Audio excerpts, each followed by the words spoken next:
Bienvenue dans la deuxième partie, on va voir la suite des sujets sur lesquels le ministère traîne des pieds. Si tu n'as pas vu la première, on t'invite à la visionner d'abord.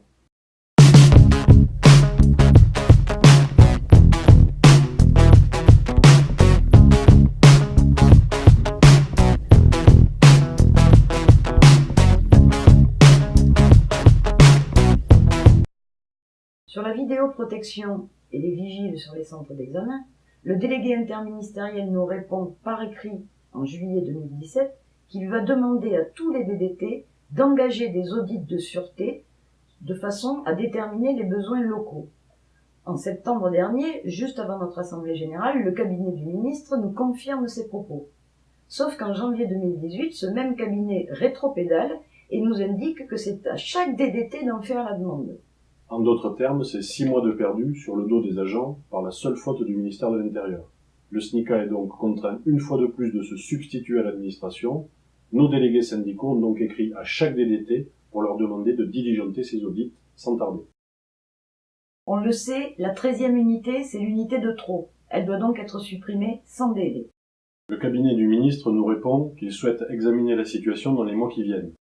Au SNICA, on pense que depuis 2014, le recul est largement suffisant. Et toi, t'en penses quoi?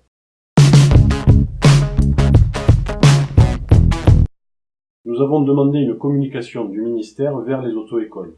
L'objectif est de leur rappeler qu'ils doivent briefer leurs élèves pendant la formation et alerter les BER dans le cas où ils présentent des candidats potentiellement agressifs, comme le font déjà certains établissements. Pour l'heure, la DSR fait la sourde oreille à cette demande pourtant logique et très facile à mettre en œuvre. Parmi les revendications que la délégation à la sécurité routière continue de rejeter, il y a aussi le déploiement de suivi d'enseignement rénové. Pour le SNICA FO, resserrer les liens entre les inspecteurs et les enseignants ne peut pourtant qu'être bénéfique dans la prévention des situations conflictuelles avec les candidats.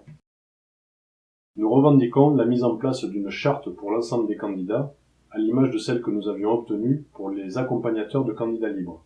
L'idée serait que les candidats signent cette charte de bon comportement en examen, sur laquelle sera notifié l'ensemble des sanctions encourues en cas d'agression. Pour l'instant, la DSR botte en touche en prétextant la lourdeur du dispositif à mettre en place. Pour nous, c'est une évidence, mais il faut que ce soit très clair pour toi aussi. Ce cahier de revendications n'est absolument pas fermé. Nous sommes en effet preneurs de toute idée qui te semblerait pouvoir le compléter. Alors, quelle est la prochaine étape?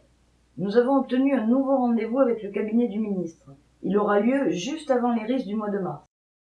L'objectif, que nous avons clairement annoncé à nos interlocuteurs, est de pouvoir vous présenter un état des lieux actualisé, notamment au sujet de la suppression de la 13e unité. Nous verrons donc à ce moment-là, et ensemble, si les propositions faites par le ministère te semblent satisfaisantes ou si elles nécessitent une action collective. Nous voilà donc arrivés au bout de cette vidéo. Si des questions subsistent, n'hésite pas à nous le faire savoir, nous y répondrons avec plaisir. Je te dis donc à bientôt, en direct ou par l'intermédiaire de ton délégué syndical.